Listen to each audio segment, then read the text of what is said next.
We're from the town with the great football team. We cheer the Pittsburgh Steelers. Hey guys, welcome to Picksburgh. Thank you for joining me for another episode of the brand new podcast, Pickin Brains. Today I have with me two really awesome people. We have Lee and Noreen from Conky's Flippin Adventures. So if you guys have not yet, I'm going to have their channel link down in the description below. So make sure you subscribe to them and go over there and tell them Picksburgh sent you. I'd appreciate that. These two are actually really good friends of mine. I know them personally. I've had a chance to meet them and eat with them in Ohio. They introduced me to an awesome place called Mike's, which is like a picker's paradise and a fat kid's paradise at the same time. So and it has an X-Wing fighter just outside the front door. Yeah, that's one of the coolest parts. Life size. Absolutely. How long has that place been there? 1987. I thought it was 84. No, It was the 87. It's been there since Yeah. 1987. And we've actually met Mike. A buddy of mine used to deliver beer, and he used to deliver beer there. And one time we were there eating breakfast with him, and Mike comes by and he says, "Hey, Mike, what's going on?" We didn't know what Mike looked like before then. And Mike's going like, "Yeah, you should try the cinnamon roll." "Well, we're gonna have to do that one of these." Well, he walks away. Next thing you know, here comes this cinnamon roll. On Mike, he bought it for him. That's awesome. It was an awesome. So every time we go, we might have had the cinnamon roll when we were there. They are decadently delicious. Yeah, they're good. But yeah, when you say Picker's Paradise, it's all authentic in there. So when you look on the wall and you see an old Coke sign, it's an old Coke sign. Mike found it somewhere. Yeah, it's not there's nothing reproduction about that place. Yeah, that was like the perfect place to go out to eat after we cleaned out that first storage unit. Oh yeah, and if you saw, I don't know if you saw I did a snippet on my channel, but Rob from Second Sense and Jeremy both did a video about this pick that we went on. I don't know if Jeremy did a video. I think Rob did a video, but we went on a pick up the street from Mike's, and it was kind of a bust because the guy thought he had. What he did was he went through all the eBay listings and looked at what hadn't sold and priced his stuff accordingly. He called us in saying he had a $40,000 pick opportunity. We went there kind of gullible, hoping for the best. And long story short, it was a bust for us, but we got to go to Mike's afterwards. That's always a win. Softens the blow. Yeah, it's a good place to go after anything, really. Yeah, that's one of my favorite parts about doing units in Ohio is being able to hit you guys up and be like, "Hey, do you want to go to Mike's?" Yeah. Well, what's fun is, when we all get together anyway, Yeah. You know what I mean? Even while we're at the unit or, whatever we're doing, anytime we go to an auction and you see all of us in the video and we're all having fun and goofing off, it's like that both before the camera starts, while the camera's rolling, after the camera shuts off. It's like that the whole day. You get done with a day like that, you go home and you go to bed and you're laying in bed and say, "Man, this was a great day." You know what I mean? Yeah, really enjoyed seeing everybody. Yeah, I wish we lived a little bit closer. I mean, two hours is really nothing to drive, especially for something like that. But yeah, it would be awesome to be able to go with you guys on a regular basis. Yeah, and it's not so much, I'm sure you could drive here and go to the auction if you get your ultimate goal is you want to buy something. And if you get something, now it's logistical. Okay, how do I get this home? Exactly. We're going to be going on an auction with Jeremy. But actually, by the time this airs, it'll already have gone through. But there was supposed to be 60 units. Last I heard it was down to 36. Wow. And it's just over in Worcester, so that's like 45, 50 minutes away from it. We're just going to drive the car. And then we'll go back like the next day with a truck or something and load it up. If you've ever been you've been to auctions with Jeremy. Yeah. He drags that trailer with him wherever he goes because he's the eternal optimist. That trailer is going with him. And if he gets a unit or not, that trailer goes with him and it goes back with him. We're a little bit more, let's just take the car and see what happens and we'll go back with the truck if we have to. Definitely. We actually just had to replace our van because we were having some issues with it and it was old. And for the cost of the van, it was not worth repairing all that was wrong with it. So I purposely bought a new minivan that actually had the trailer hitch so that one day, once I'm going to work my way up to it. I don't think I'd buy enough storage units right now to like garner owning one of those yet. But that's the goal, is to eventually, be able to go out and buy one of those. Right now, it'd be super easy just for me to rent a trailer from U-Haul. Plus I still have an entire big Grand Caravan to pack. But yeah, just seeing how easy it was that day whenever Jeremy's trailer was there, and that's the way to go. One thing that we did when we did that collaboration with the Hales out in Norwalk, we call it the Mother Nature Unit. We're out there on auction day. We had the car. We filmed that day. So you see the first episodes with us was just the the car there. And then the next day we went back with the truck, and we had the pickup truck and the open trailer. And I took 2 loads to the local Goodwill right from the storage thing because we didn't want to haul it home. And then we loaded up the truck and the trailer, and we got home, and the next morning it was pouring down rain. A lot of the stuff we wanted to keep got ruined. Yeah, that was because our cube van was in the shop. Yeah, our cube van was in the shop. It's back now. It still has some issues, but it's not enough to stop us from having it, so we can take care of this if we get any units on Tuesday. But yeah, we've actually been toying around. Do we want to keep the cube van, or do we want to go the route of having the truck pulling the trailer behind? Because well, here's the thing: the exhaust. $1,400. It's in there for an emergency brake cable. The cable was $300. It's going to cost me to replace an emergency brake cable. It's going to cost me over $1,000. Right. That's crazy. Brake, take it in for brakes, $2,100. Front, rear brake, $1,800. You know what I mean? Yeah. This isn't a car. This is a Freightliner. You know what I mean? You pay through the nose when it comes. So right. It hurt because some of those items that we did get out of that unit that got rained on, we had people inquiring about them. It's like, we're sorry they got ruined, and we had to pitch them. And so all that's gone. So that kind of hurts too. You're trying to maximize, what you pay for the storage unit. You're trying to get back what you paid, plus you're trying to get profit. So I'm glad to hear that, you're able to find a vehicle that's able to help you out there, because you don't want your project to get ruined.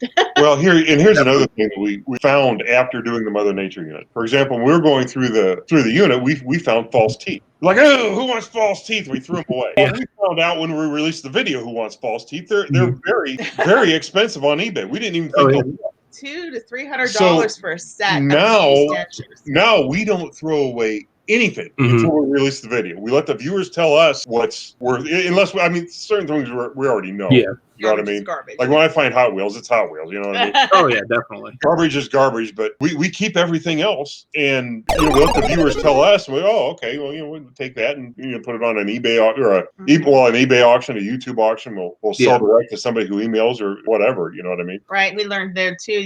Going, if you go to a unit and there's a local Goodwill or Salvation Army, help yourself out. Just take it right from there and get rid of it, and that way you don't have to tote it all the way home. Definitely.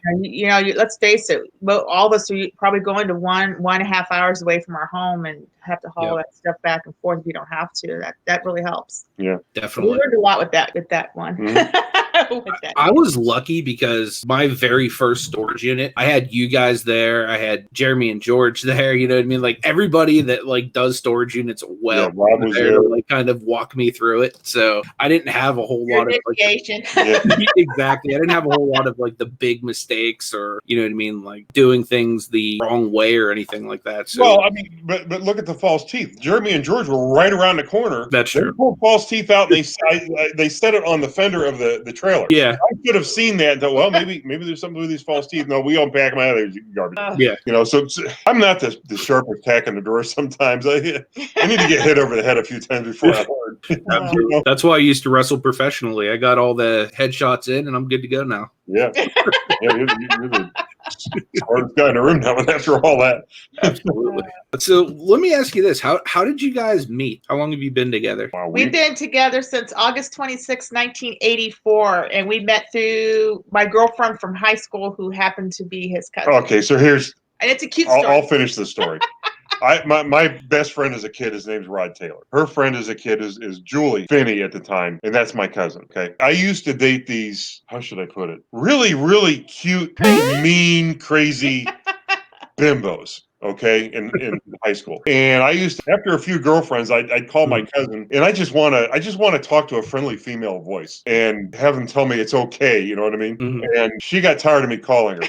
So she said, well, I'm going to have to fix you up with one of my friends. Well, of the 3 friends, this is the one crazy. this is the least crazy. The least crazy. So we got together and we started dating, and we were dating for a little while, and 2 years. About later. 2 years. 2 years later. And my buddy Rod and my cousin Julie met at my sister's wedding and hated each other. And after a while, I remember my buddy Rod saying, well, we want to go meet Julie again. So I introduced those two. So they actually got married 10 months before we did. And 10 months into, wait, you've been married 10 months. Oh my God, you're gonna kill it. You want to kill each other. Well, we got married 10 months later. We've been happy ever since. Yeah. And they're still married too. I mean, we love them both. Yeah. It's crazy. How do you keep your best friend your best friend? You marry him off to your cousin. That way they keep track of it. Exactly. If I need to do something around here and I need his help, I know how to get a hold of him. So that's why I did it. But so long story short, we jokingly say that we got Julie back for what she did to us. Yeah. Now, you can take that either way. You know what I mean? Take it any way you want to. Exactly. We got her back for what she did to us. Yeah. Yeah, she loved me for Yeah. it. It's pretty cool that worked out that way. One thing I really like about watching you guys on YouTube is I really like the chemistry you have together. What are some things you like to do together that people don't necessarily get to see on camera all the time? Well, a long time ago, and I could probably tell you the story another time about how I got started selling stuff on eBay and how I got started going to auctions. But there reached a point where there was a really good auction on Valentine's Day, and I said, "Hey, honey, do you want to go out for Valentine's Day?" Where do you? She asked me, "Well, where do you want to take me?" I said, "Well, I want to take it. Let's go to an auction." You know what I mean? You might be a reseller if. Grab your stuff. Come on. Whatever. I was getting out of the house. So, we went to, it was one of Jim's auctions, I-77 auctions at the time, Jim Stoltz. I think it was like back in 2004, 2005. Yeah, and she really enjoyed it. So that's one thing we like to do together is go to auctions. We like to jump in the car and go places. We went to West Virginia with the Hales, and we spent the weekend down there with them one time. Had a blast. That one time we actually went to Puxatawny. We saw Puxatawny Phil. I thought that was the biggest thing. But that was a road trip because I went to Pennsylvania. I went to Pittsburgh and bought a car out of Copart, and I needed a bumper for it. And we had to go deep into Pennsylvania to get a bumper. We had to go deep into that yard. Come on, let's go. So we took a road trip to Pennsylvania. We got my bumper, and we went to Punxsutawney to see Punxsutawney Phil. Took some pictures, and in fact, I'll tell you what. This is going to air on Saturday night. Yeah. I'm going to put, when you see my background screen for the next live and auction picture, we took of her in Punxsutawney on the thing where they do the little ceremony for Punxsutawney Phil. Yeah, we were disappointed to find out they didn't make that Groundhog Day movie. Yeah, they didn't make the movie there. Yeah. Oh, they didn't. We'll I didn't know that. Yeah, they made it down the road a piece, but they made it in Illinois. Actually. In Illinois. Yeah. Okay. Well, down the road a piece. Oh, yeah. Just out 80 a little ways. I feel like my childhood's a lie. Bill Murray, what are you doing to me? Yeah, we like doing a lot of things together. I mean, just if you're not good friends, it doesn't really last long. You know what I mean? I think that's one reason me and my wife have stayed together. I mean, granted, we haven't been together as long as you guys, but we're really good friends. So even in those seasons where we dislike each other, we still kind of like hanging out. If that makes sense. Well, when you reach a point where you can just kind of sit and watch TV together and it's not uncomfortable, the silence, other than the TV, you can sit and like she'll sit there and read, and I'll sit here with my laptop and tap away and just sit next to each other, and we'll do that for hours. We do that a lot too. We both watch different YouTube channels at the same time. I don't know if you guys have headphones on. She'll have something Disney on. I'll have you guys or the Hales or something like that on, or some cards. Well, we appreciate you having us on. Oh, anytime. Giving us views. You guys are some of our favorite people. Well, thank you. Mine at least. I can't lie for my wife. She's not a huge consumer of reselling, although she loves the Hales and Grimes. Yeah. that was kind of like my foot in the door of her starting to watch reselling is when she started watching the Hales. She started watching the Hales without me forcing it on her too. It was really cool. I was like, wow, my wife's finally starting to watch some of the stuff I enjoy making and or watching. So it was pretty cool. What made you guys get started doing storage units? Jeremy. Here's the thing. I've been going to auctions for years. Estate auctions, gallery sales, things like that. I've been going to auctions for years. And I bought an old schoolhouse a couple years ago that I actually started looking at in 2016. And the plan was always to turn it into a self-storage facility. So I started watching the Hales around the time all that was fresh in my brain, and I was starting to get into that. I found the Hales. Actually, I found the Hales because I was watching Curiosity Inc.'s series on the Potter House in Canada or wherever they were, wherever they are. And he was a suggested video. I started watching him. It's like, well, this is interesting because I want to do this self-storage thing, but I want to own a self-storage facility. Or, it's a weird situation about how I own it. But so I just started watching him. And then I realized after watching several episodes that he was actually local. I didn't know where he was. And then he started talking about being in Worcester and going to this auction and that. And I said, well, man, this guy's he's right down the street. So I went to an auction. The auction I actually went to was, do you remember his creepy guy unit? Or no, it was the guy that wanted Shady Guy. Shady Guy. I'm going to have to get back and watch that after this. I found out where that was, having an auction like upcoming. I'm like, well, I'm going to go to this auction and check out the storage unit thing. And if Jeremy's there, I'll say hi to him. So I went to the auction, checked out the storage unit thing. I didn't buy anything that day, but I met Jeremy and George and some of the other people out there. And the next time I went back, I bought my first unit. And it was kind of funny because I didn't have a lot. Jeremy goes, as he was filming the auction, and I'm standing with him, and he goes, you hear him say, even on the video, he says, did Lee get that? And, I got it. And then I walked up to him and I paid for because that one you pay for the right after you bid on it. And I looked at Jeremy and says, I don't have a lock for this. He says, I'll go get you a lock. They wouldn't get me a lock. You know what I mean? And they actually did a little bit of filming in the unit and then went over and actually Rob from Second Sense had bought a unit earlier in the auction. They went over and filmed a little bit of his. They didn't get a unit that day. And since then, I've been kind of hooked. Yeah. The other thing, too, was the summer of 2019, we kind of knew I was going to be losing my job permanently. We didn't know when, but we knew eventually it was going to end. And then he had this idea of, since I would go to these auctions, why don't you, since you've got administrative backgrounds, why don't you just go ahead and we try to resell the stuff on eBay or Mercari and you would be in charge of that. So that's how I got involved in it. And definitely back in April this year, I did lose my job permanently. So I'm basically the administrative end of this operation. I list all the stuff on eBay and he manages it from the angle of, going to the auctions and buying the units because he sees the potential. It's easier for him to see it than me. And that's how we kind of work it out. I'm the administrative, he's the management. Yeah. She's the lister and shipper, basically. Yeah, there's no administrative. She lists, she ships, takes pictures. How can I teach my wife to do that?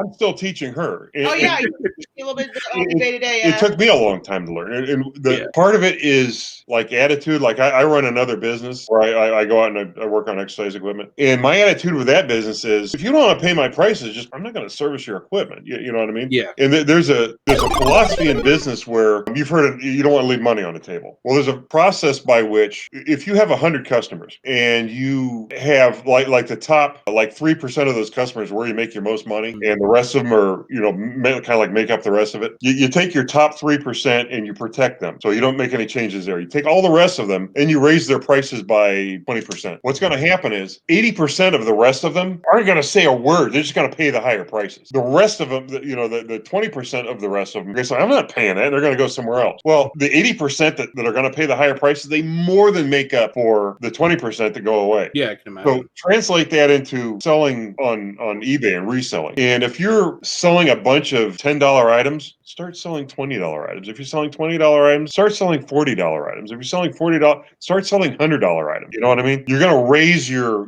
net sales at the end of the day. Oh yeah, definitely. And I'm trying to convey that to her to say, let's stop selling some of these and start selling some of this because we have it. I've got a garage full of it. Exactly. You know what I mean? That's been the nice thing about the YouTube auctions for me is because a lot of those items that might only be a $10 item, that back when I first started, I'd be picking $10 items out of the bins all the time, to list as many as I can because $10 is $10. But after a while, whenever your time is limited, you know what I mean? Would it be better to list $110 items or would it be better to list, maybe 10 $100 items? So yeah, it makes a lot of sense. And especially with doing YouTube and everything else and just cleaning out a storage unit, sorting it and all that stuff is a heck of a lot of work, let alone trying to process every single little piece. And what we're doing now is we're sort of stumbling a little bit. We're trying to organize our stuff in such a way that when we unpack a storage unit, we'll pick something up. So, okay, that'll go into this lot. We're going to sell a lot of these. You might only find 1 or 2 lighters per storage unit. But when you buy 10 storage units, you got 20 lighters, and that's a good lot. So you've got to build up all these individual lots, and lighters was kind of a bad. That was a bad example. Lighters is a kind of tough example because as we're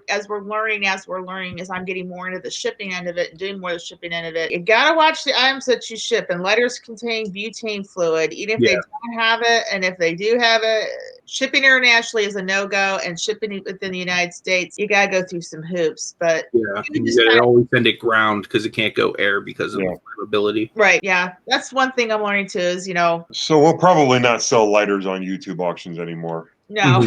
Even though, and I collect lighters too, along with anything else. But I reach a point where it's like, okay, I've got enough of these lighters. I got to do something with them. And we're hopeful next year getting to the flea markets a little bit more. We had some setbacks this year to. We want to go to Rogers so bad. We wanted to go to Rogers really bad this year. I was going to say, we had mentioned in the beginning of the year maybe meeting up at Rogers, and then I barely went this year with COVID and just my inventory being low. With Pennsylvania was shut down so much. So that was the main reason we started coming to Ohio for storage. Like my inventory just went from being crazy packed, overflowing in my house to like nothing. And then I started doing storage units and like I have more stuff than I ever had before. Now it's like I was just telling Ashley's Graham the other day, she wanted to go to a thrift store that was like 45 minutes away. And I was like, I really don't need the inventory. You know what I mean? Before it was like I would be forcing myself out the door to go thrifting because I needed to make some money. But it's like now, just from doing storage units, I have more than enough stuff to list for days and days and days. And if I want to go thrifting, it's just for fun. It's like the thrill of the hunt again. You know what I mean? When I first started, it was, oh, let's see if I can go find some cool video games or something like that. And it's back to that again. It's not necessarily like I'm grinding, trying to make, $100 to pay a bill this week because I have like my basement's completely full, my shed's full, like every inch of our house is like just overflowing right now. So I remember, I don't know if it was Jeremy or Justin, it might've been Justin that said storage unit buying is the best way to source inventory. And I kept thinking, I don't know if that's the case because I could be buying a whole bunch of stuff I don't feel like dealing with. But another thing I'm learning, like I bought a unit a couple months ago that was full of like Christmas items and stuff like that. And a lot of times this is like stuff I probably would have just, like you were saying earlier, stuff you probably just would have donated that you didn't know about, like with the teeth. And now I'm finding, holy heck, like the tree that we had in that unit was worth $1,000 brand new. You know what I mean? Like there was just one box that I pulled a receipt out of that was from one of them like bougie online boutiques, and it was for over $600, all still sealed ornaments and stuff. If I wasn't buying storage units, I would have never, made the thousands of dollars that unit is currently producing, but I would have never had the education to know about these different Christmas brands and stuff like that either. Well, and you'll find out when you buy a storage unit, there's a lot of individual things in there that you could spend a lot of time researching. Oh yeah. The thing is, and you find out real quick when you get a unit whether or not it's somebody who just had a bunch of junk, which I try to avoid. I mean, or it's somebody that bought quality. You know what I mean? So first of all, if you get a quality unit, you'll learn to pick something up and hold it in your hand and look at it and say, this looks interesting. This feels quality. I'm going to check this out and see what this is. You know what I mean? Rather than, oh, this is light. It's cheap. It's thin. It's, it doesn't look like it's got much detail. It's probably, you'll flip it over and there's a sticker that says made in China. You know what I mean? You learn to tell the difference between that stuff. I feel like I still have a whole lot to learn in terms of the storage game, but just like, I really feel like YouTube's almost kind of like steroids for it because I can literally watch so many videos. Like, for example, I learned from Grimes about the transfer tub. It's like just incorporating that into like the newer units I've been doing. It has been so much better. You know what I mean? That way, all of the trash I can get rid of before I even have to load my van. And those little things like make all the difference. What would be some tips that you guys, after doing this for a while, would suggest, like for somebody that's looking to get into it or is brand new to it? Like, what are some of those like tips that would help? Well, know your capabilities before you buy. Know how much space you have to, starting with your vehicle. Yeah. Don't buy a 20 by 40 if you've got a hatchback. If you've got a big vehicle, a lot of space, place to organize, you want to lean towards the bigger units. I guess just knowing your capabilities, knowing how you're going to sell this stuff, because we're more eBay, flea market, even though we didn't do any flea markets this year. I really need to catch up on and figure out how to do like Facebook Marketplace. Yeah. I've done Craigslist a few times, but I don't know if anybody's really doing Craigslist. Yeah, I know Craigslist is dead in my area. Facebook does well, but I hate doing it because my thing is like with the way I have things running with COVID, now I just put the packages on the porch, mailman picks them up. I don't even have to deal with anybody. And like I have a Christmas tree up I listed yesterday. I've probably had 25 people message me about this tree, and not one person has been serious enough to come and take it yet. Well, and I'm more talking about like for the big stuff. Yeah. I mean, you can't eat a tree. Definitely. Exactly. Actually, the crazy thing was I actually one time shipped a full-size arcade machine. Huge pain in the butt. I don't know that I'd do it again, but I tried doing that on eBay once and like actually had to go out freight. Yeah, I've done a couple of things freight, and it is a pain. Yeah.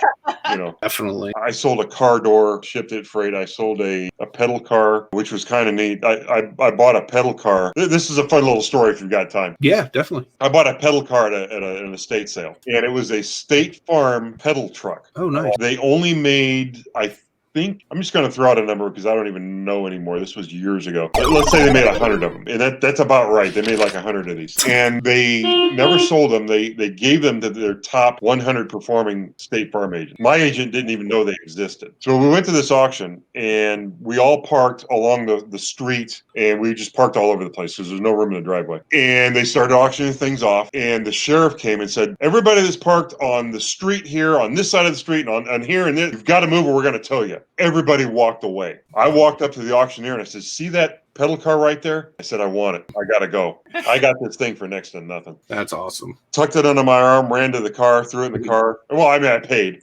Yeah. Tucked it under my arm, left. Took it home, put it on eBay, either Thanksgiving night or I think it ended. It was a 10-day auction. It ended the Sunday after Thanksgiving, and it sold for over $1,000. That is awesome. And I don't think I paid $100 for it. I think I paid 100 or 150 or something like that. Whatever it was, I mean, I made a lot of money on this thing. I quadrupled or more of my. Yeah, I remember you coming home with that car. Yeah. You were like a little.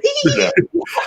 And I actually made a crate for this thing. Of displaying it in. They could have taken off one of the walls of the crate and put it up and displayed it in this thing. So, and I had to ship it to California. You know, it was one of those deals where this woman was willing to pay anything to get this thing. Yeah. At the time I was working for a freight company, she was working. They had an employee discount, so that helped too. So yeah, that's good. Would you say that's the best flip you've ever had, or the best item you ever found to flip? Or? Well, actually, I've done 3 pedal cars all on eBay, and they were all bought really cheap and sold for a lot of money. Wow. I did a Cadillac, and I did the Cadillac. I got at an auction, and I sold it to a guy, and I actually drove that to Toledo and hand delivered it. That's awesome. I did a Prowler, a Plymouth Prowler, and with the Prowlers, that may be where I'm getting the 100 number, because Chrysler actually commissioned a company that made pedal cars to build 100 yellow ones, 100 purple ones, and then this company was allowed to build 4 extra pedal cars for themselves. These pedal cars were giving serial numbers from Chrysler. And this one that I got was actually serialized from Chrysler. It had a VIN number just like a vehicle. And I bought one of those at a yard sale. I think I paid $250 for it. And that went for like $1,100 plus shipping. Wow. And the people that bought it were in the west side of Canada. So I had to ship that to British Columbia. I had to ship it to Seattle. Okay. And then I actually crossed the border and went and picked it up. Wow. Yeah, some of my best flips have been pedal cars that I've had to send freight. That's awesome. Really need to learn more about pedal cars and stuff like that. Have you always been into that kind of stuff? I know you put a lot of videos out on, especially on Sundays, of diecast and stuff. Oh yeah, toys. Here's the thing. Back in 2004-ish is when I started going to estate sales, and I would buy anything and sell anything. And I had a business partner who had a rather extensive baseball card collection. So we started going to these estate sales and trying to find toys and sports cards. We knew the sports cards. I knew the toys. Well, we went to, you remember at the Hartville Flea Market? They had 3 different auctions, big auctions, when the grandfather passed away. One was toys and sports cards. Another one was salt and pepper shakers. And another one was, I think, something else. But we went to the toy and sports card auctions, and we spent $6,000. It was like $6,300. That's awesome. We filled, I had a full-size station wagon, and she had a Bravada. We filled them both to the roof. The windshield and I think it was her windshield, cracked that day because of the stress on the body. It was like 20 below zero windshield that day. It was in February. Yeah, I got the call at work. Can you come and meet us out here? We need to borrow the car. Okay. Tim was going through these big boxes of cards, and he'd say, buy this box, this box, this box, and he told me exactly which boxes to buy, what was in each box, and I'd buy a box of baseball cards for $10-15. Mm-hmm. And there was a Jordan rookie card in the bottom of it. Wow. And it was funny because that particular card, I remember. That's the dream. This was at the time, whatever it was $100 card. He says, put it on there for $99.95. And I did, and it went 7 days and nobody bid on it. Wow. He says, all right, screw it. He says, put it on there for 99 cents. I put it on for 99 cents. It sold for $102.50. Wow. That's awesome. The next week. You know what I mean? Yeah, I think we made like 10 grand on the cards that we bought that day, and several $1,000s on the toys. But to kind of get back to your question, that's when I rediscovered my love for toys. Mm-hmm. So some of those toys I still have. In that lot that we bought, and it's going to be in a future video, I found 2 trucks that are handmade die-cast in England. They were made in the UK. Nice. I found out who manufactured, and I sent them an email, and I'd send them pictures of the trucks. I said, "Are these your trucks? Did you make these?" And they got back to me a few days later. Says, "Yeah, we forget who we made those for, but those were commissioned by a customer. They wanted us to make those 2 trucks for them." I saw they're in my display case. I'll have to, after the show, get your address because I have a custom Hot Wheel that I bought off somebody a couple years ago down in my basement that I still have yet to list. I'll just send it to you guys since you. Oh, cool. That'd be neat. I'll Yeah. do an unpacking when I get it. I appreciate that. Yeah, not a problem. I always find stuff like that, and I always end up, for some reason, it sits, and then it's like, yeah, it sits because I think it needs to go live with Conky now. There you go. Well, I mean, the funny thing is, and once I get that, I'll never sell it. It'll wind up in one of my videos, but it will always be in my collection. Yeah, I'm that same way. Jesse from Clear Thrifts gave me a red line several months ago, Mm-hmm. and it's got some paint chips. It's been through a little bit, Yeah, but it sits in my display case right next to a red line that's absolutely dead mint. yeah, You know what I mean? And every time I see it, oh yeah, Jesse gave me that. Yeah. You know what I mean? They're all special to me in some way because I can go back to a toy that I acquired 20 years ago or 15 years ago. Yeah, I remember getting that. I remember the day I got that. I remember buying it. I remember or who gave it to me or where I was or whose auction I was in or He swears that he remembers pulling out Pooh. Oh, when my first Christmas, I was 2 days shy of 9 months old. Okay. And I remember pulling my Winnie the Pooh out of the shoebox. So that's That's my first memory is being. That's really cool. What an impression at that age. Yeah, well, and here's the thing. I remember thinking, this is how persnickety I am. This particular Winnie the Pooh had arms that were supposed to be straight out, like this. And the stuffing in the arms would get worn. I remember pulling him out of the shoebox and because his arms were folded. Yeah. Pulling him out of the shoebox and saying, well, and his arms sprung out. Well, I'm glad I got his arms out because now they're not, not folded anymore. You know what I mean? How weird is it that a 9-month-old thinks that?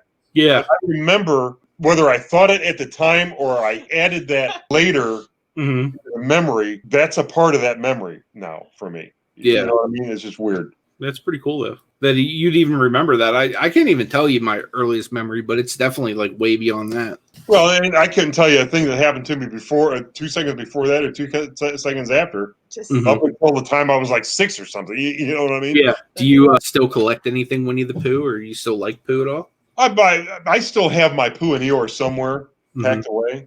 What I should do is I should get them out and display them somewhere. No, I always thought Pooh was cool. You know what I mean? Winnie the Pooh. I mean, come on. Yeah. I'm mostly like toys and stuff now. You know what I mean? Yeah. Yeah. I'm real big into toys. I like video games a lot. I love cards, as you probably can tell from the videos I put out. But yeah, so that was definitely one of my questions for you guys. If you collected anything or anything like that. I knew that you were into diecast and stuff like that. Wasn't like an extensive collection or whatnot. Toys in general. I mean, I still haven't shown my tin collection. I still haven't shown my plastic collection. I still haven't shown a lot of things. All I've really shown is diecast. Yeah. And I'm in this toy series for the long haul, the Sunday night thing. Yeah. And I've got a lot to show. You know what I mean? Have you had a lot of people from the toy community come over and find your channel from it? Every once in a while I'll see something like from some there'll be a comment on there from somebody's diecast or something like that. So it's getting found, but when I sort my videos out by views, the most viewed are the storage units with the hails involved. Yeah. And the least viewed are the toys. And they're going to get more exciting, I guess, because what I was going for at first was the ASMR version, the ASMR aspect of it, the darkness, the spinning of the thing and the low deep voice and all that. Yeah. There's going to be some episodes where I set up the slot car track and just let it rip.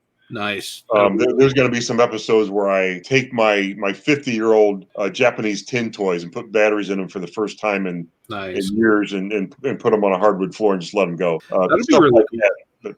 And I think that you'll end up finding like you were saying, a bunch of other people find your channel just from that kind of stuff, because we've been kind of tinkering a little bit with our channel since we stopped doing the morning show.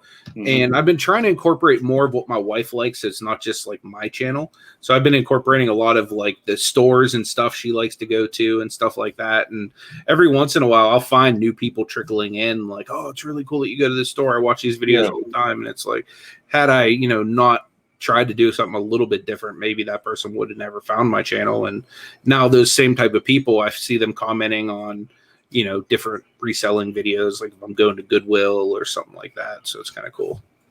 Well, the one thing that even Justin Grimes said a long time ago is, well, I'll back up a little bit. YouTube will tell you, find a niche and just do that niche and don't do anything else, because that'll ruin your channel and people won't know what to expect. And I've always just sort of subscribed to the idea of, well, maybe our niche is us. Maybe our niche is you and her.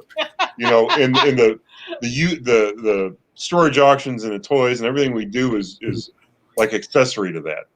Exactly. So, getting back to what Justin says, if they like you, they'll watch you. You know what I mean? Yeah. If they're there just because they want to see storage units, maybe they'll go somewhere else. But if they're there because they like storage units and they like you, they'll watch. Yeah, exactly. That's something that I'm kind of learning too, is, the personality has a lot to do with it and whatnot. That was one thing that I actually asked Jeremy. I said, do you think I'm hurting my channel since I'm putting out too many different types of thing? And one thing that he always told me is each video has its own independent life.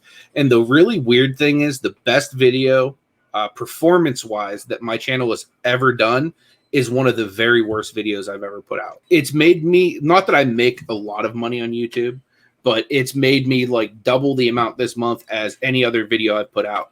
And there's some videos I've put like 8+ hours just into editing the video. That one like literally has 0 editing in it.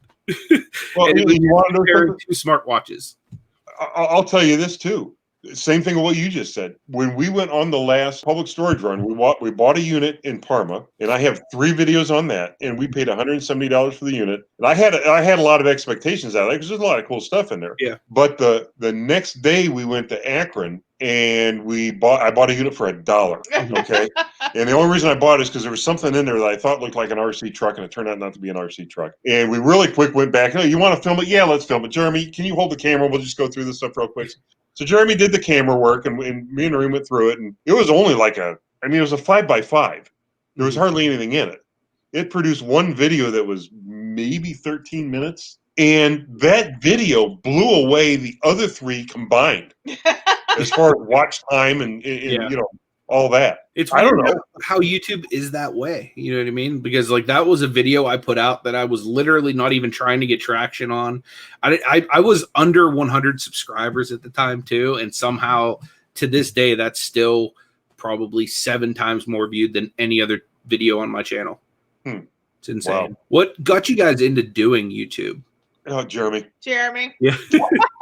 When I bought the first unit that I filmed, if you will go back and watch his video of me buying that unit, it's the one with the fire truck on the front, the day his apartment building caught on fire. He says to me, he says to the camera as he's filming me, he says to the camera, I'm trying to get him to start his YouTube channel. And I just started filming. That was such an awesome unit. I got like 7 videos out of that unit. I really wish more people would go back and watch those videos because they're not okay. They're not good videos because I wasn't good at filming, but there's so much cool stuff in there. Yeah. Between the die cast and the wrestling stuff, so much. I just think we're going back to that same storage auction Tuesday. Nice. Well, by the time people see this, it'll be like last Tuesday. But that was a good deal. You only spent $55? I spent $55 on that by the grace of Jeremy. That's something that he should have bought. And when we were doing the auction, the auctioneer and the storage unit owners were looking at Jeremy saying, "What's wrong with you? Why aren't you bidding on this?" Because Jeremy was daring us to buy it so we could do the channels. Yeah, he wanted me to buy it. Yeah. So that I would do a video. He had some master plan for me before I even knew what was going on to get me to start. The funny thing you'll find out about Jeremy Hales is he's happiest when he's helping somebody else. Yeah. Be happy, or when he's helping somebody else out. Mm-hmm. And that's what that was all about. I'm so grateful that he's kind of help me, and I almost feel like he's taking me on as a project. You know, let's see if we can get this guy to some sort of success in YouTube. Yeah. You know what I mean? It's almost like I'm a challenge somehow. You know what I mean? Yeah. Like, but it's not just me. I mean, he reaches out to a lot of people. He's helped you. Yep. You know what I mean? Absolutely. I'm without words. I don't even know what to say. We're just very grateful. You know, we're grateful for everything. Somebody that's achieved his level of success is just willing to go out there and help anybody. You know what I mean? Anybody that shows a willingness to want to learn what he knows, he's willing to help. That's the coolest thing. If you understand how somebody like that, like Jeremy, if you understand how valuable his time is, you understand how much value is in them stopping what they're doing and helping you or me or somebody else. You know what I mean? I still don't have, I don't even know what to say. You know what I mean? Yeah. The best way to thank somebody like that, though, beyond just tripping over yourself saying thank you, man, I don't even know what to say, is take what they hand you, you take what they give you and you run with it. Absolutely. You know what I mean? Yeah, it's almost like the way he explains YouTube. He makes it sound like it should be so much more easier than it really is, but then you start to apply some of the things he tells you, and then it's like, wow, like this is actually working. It's, you know what I mean? Like it I don't know how to describe it, but yeah, I mean, he has a real gift for it. This is a science behind it. Okay, there's something called the Dunning-Kruger effect, and that was discovered when some guy thought that by rubbing lemon juice on his face, he would become invisible. So this guy rubs lemon juice on his face. This is a true story. This guy rubs lemon juice on his face, goes into a bank and robs the bank. Cameras and everywhere and everything, gun and all that. Goes home and he's sitting in his living room. Well, he's on camera. Everybody knows who he is. He's a bank customer. God. You know, so the cops come knocking on his door. He opens the door and, can I help you? The cops are like, yeah, we're here to arrest you. You robbed the bank. You know what I mean? He's like, what do you mean? Who robbed the bank? You couldn't possibly see me. I had lemon juice on my face. You know what I mean? So what they discovered was, if you're I'm not going to be politically correct. I'm just going to go ahead and use the word stupid. Okay. Yeah. If you're so stupid that you don't know that by rubbing lemon juice on your face doesn't make you invisible. Yeah. If you're that dumb, you're that dumb. Part of being that dumb is not knowing how dumb you are. Okay.